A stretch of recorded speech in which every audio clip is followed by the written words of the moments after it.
Business leaders across Iowa need graduates who can contribute from day one. That's what sets the Iowa State University Ivy College of Business apart. Our students are directly admitted to the college and their major on day one.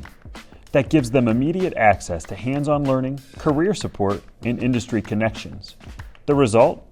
Job-ready talent for Iowa companies, communities, and the economy. Explore Ivy today. The Business Record News Headlines is brought to you by the Ivy College of Business at Iowa State University, where world-class faculty, staff, programs, and facilities come together to deliver business education for a rapidly changing world. At Ivy, students gain more than a degree, they gain real-world experience and the confidence to lead in any industry. Welcome to the Business Record Iowa News Headlines podcast presented by the Ivy College of Business at Iowa State University. This is your essential weekly briefing on local business news from across the state. I'm Business Record President Chris Conetzkey here with my co-host, Business Record Editor Sarah Diehn. And we're starting with our Business Record Roundup, reviewing the top 3 stories reported by the Business Record Newsroom that you might have missed over the past week. Sarah, take it away. Thanks, Chris. The city of Altoona has paused its residential tax abatement program in response to the new state law putting an annual 2% cap on city's property tax revenue growth. Pleasant Hill also recently suspended its use of tax abatements in response to the law. Altoona's pause will be in effect indefinitely and would take another vote of the city council to resume the program. Altoona Mayor Diehn O'Connor said existing abatements and any in the approval process will remain in place. O'Connor told the Business Record Altoona currently has $45 million in residential tax abatements, but the city will only realize a small portion of that value as abatements end, including on the Meta data center. Des Moines is also considering suspending its abatement program as the city's $1.3 billion in abatements will not add to revenues due to the growth cap. Following its inaugural Watershed 26 Summit held in late June, the Great Outdoors Foundation has released its Watershed 26 Shared Action Plan. Great Outdoors Foundation CEO Hannah Inman said the foundation and its partners are working to implement goals and action steps laid out in the plan. Inman said nitrogen levels in the state's water is the organization's top priority, and reducing those levels could help solve other issues as well. Some of the action steps in the plan include an analysis of the economic value of water in Iowa, Missouri, and Indiana, creating a strategy for conservation financing options, and a study on infrastructure needs so farmers can implement regenerative and alternative agricultural practices. Data from the Home Builders Association of Greater Des Moines found residential building permits issued during the first 6 months of 2026 increased 26% over the same period in 2025. The increase is a contrast with the nationwide mood among home builders, with sentiment remaining weak across the country over concerns about elevated mortgage rates and persistent affordability challenges. Local realtor Kaylin Ludwig wrote in a recent blog that Central Iowa home builders are changing strategies and lining up committed buyers before building new inventory.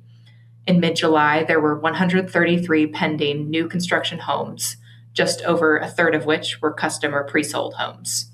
While total permits were up over 2025, permits for townhomes were down in the first half of 2026.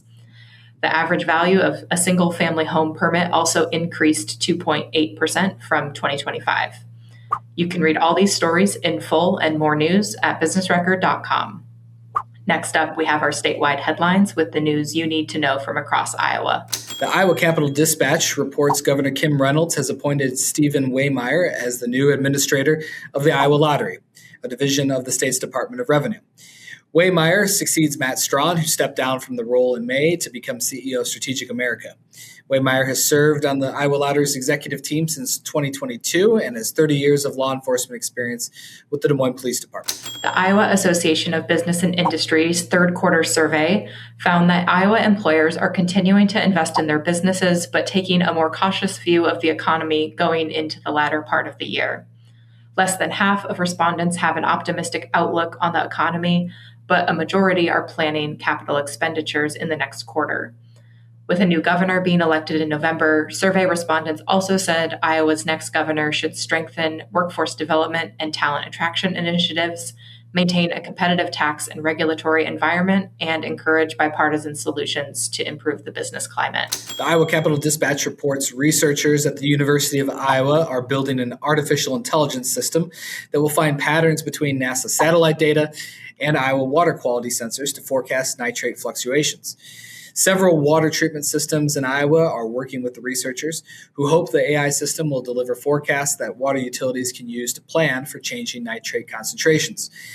The project is led by the university's Hydroscience and Engineering Unit and is in collaboration with Des Moines Waterworks and the cities of Cedar Rapids and Iowa City. The Cedar Rapids Gazette reports the state has announced up to $10.5 million in funding to establish up to 14 new medical residency programs in rural and underserved Iowa communities. The funding comes from the $49.5 million in federal funding approved last month for Iowa's graduate medical education expansion. To be eligible for funding, the new residency programs must be outside Iowa's largest population centers and provide at least 50% of resident training in federally designated rural communities.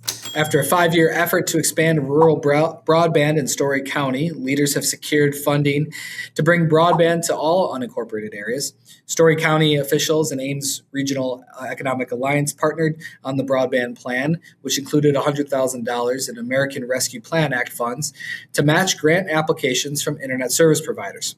The county also worked with partners on a digital equity grant.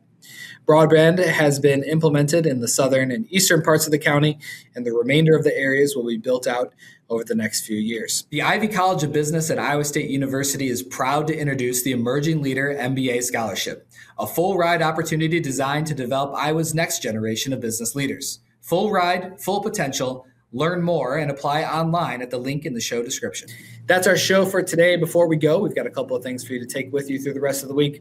On this week's Made in Iowa podcast coming out tomorrow, host Lisa Fox is talking with Atlantic Coca-Cola Bottling about how employee burnout and high turnover led to a transformation in warehouse operations through automation and change leadership.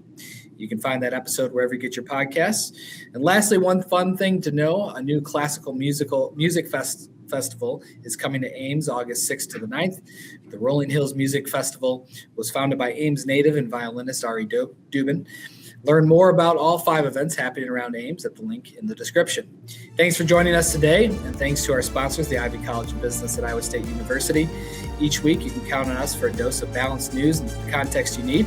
If you enjoyed today's show, please like and subscribe, and we'll see you back here next Wednesday.